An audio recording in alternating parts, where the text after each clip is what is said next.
Hey guys, my name is Elle, and today I'm going to be showing you how to make rainbow cupcakes.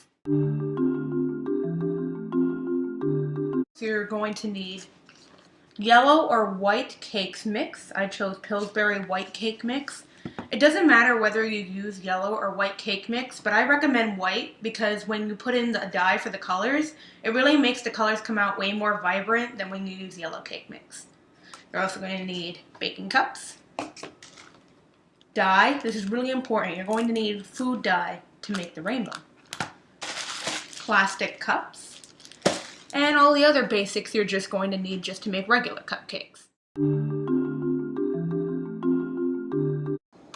Okay, so our first step is really basic. We're just gonna put everything that the box calls for into the mix.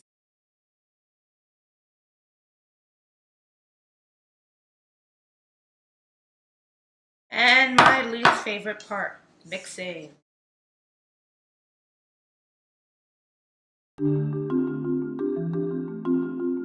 Now that our batter is done, we're going to move on to probably the most important part of making the rainbow cupcake.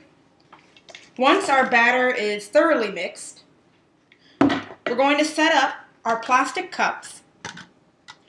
And how many cups you use depends on how many colors you want for your rainbow cupcakes. I'm going to be doing 6 colors, so I have 6 plastic cups. Okay, so you're going to take your plastic cup, and I recommend using a soup ladle or an ice cream scooper. You're going to scoop out some of your batter, and you're going to put it inside of the plastic cup. Like I said, I recommend using a soup ladle or an ice cream scoop because it's less messy and easier to get the batter in that way. About 2 scoopfuls should be enough for each one. You want to make sure that when you're doling out this batter that you give an even amount to all of the cups.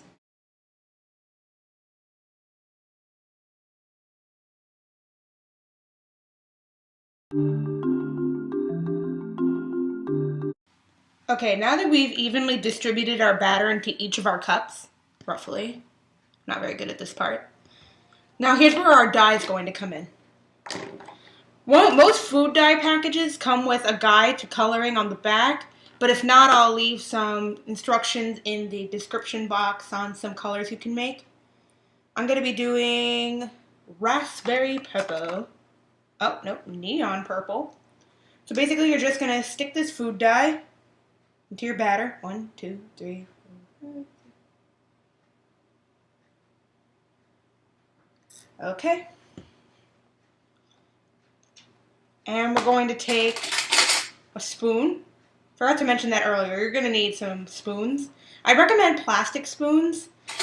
It depends. You need as many spoons as you have cups. So I have 6, so I have 6 spoons. Only 1 plastic because for some reason we don't have any plastic spoons in this house.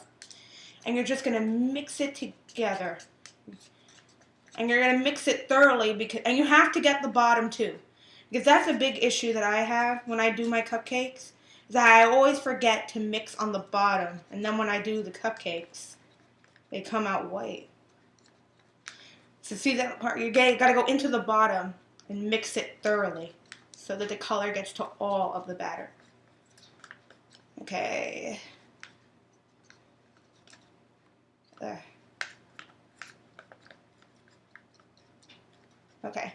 That should be good. That's what it should look like. Thoroughly purple. Okay, and now we're going to do neon green.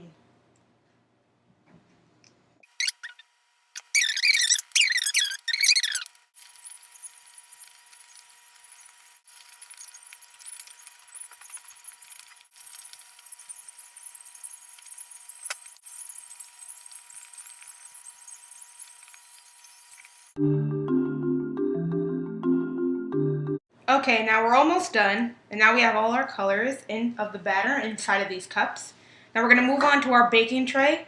Make sure you have cupcake covers in there, or else you're going to end up with rainbow muffins. I should know, I've done this several times. Okay, so basically you're just going to start off, you're going to pour one color into the bottom of the cupcake tin. And it should just cover the bottom. You don't want it to fill up the whole cupcake, just a little light layer on the bottom. See? And then from there, you're going to take another color, whichever one you want, doesn't matter. And you're going to put another light layer on top.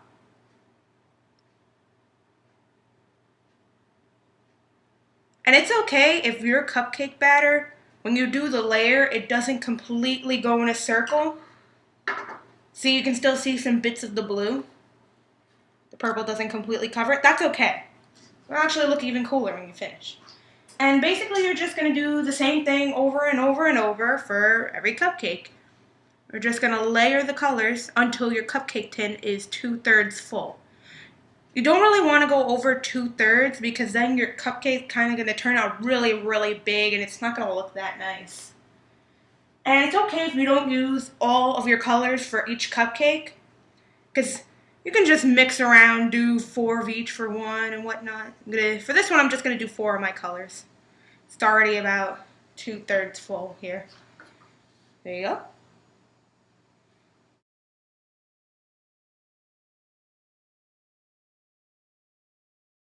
Okay, and now we have all our cupcakes filled in. As you can see, I didn't follow the same pattern for any of them because I seem to have a little bit more of some colors than I did at the other, but that's okay. And that was a bit messy, but that's alright. And now that we have all of our cupcakes filled 2/3 full, we're just gonna put them in the oven and we're gonna wait. And they're done! It may not look that pretty right now, it's because of all the splotching I did on the top. But don't worry, once you bite into them, they will look beautiful. I would bite into one now and show you, but they're really hot.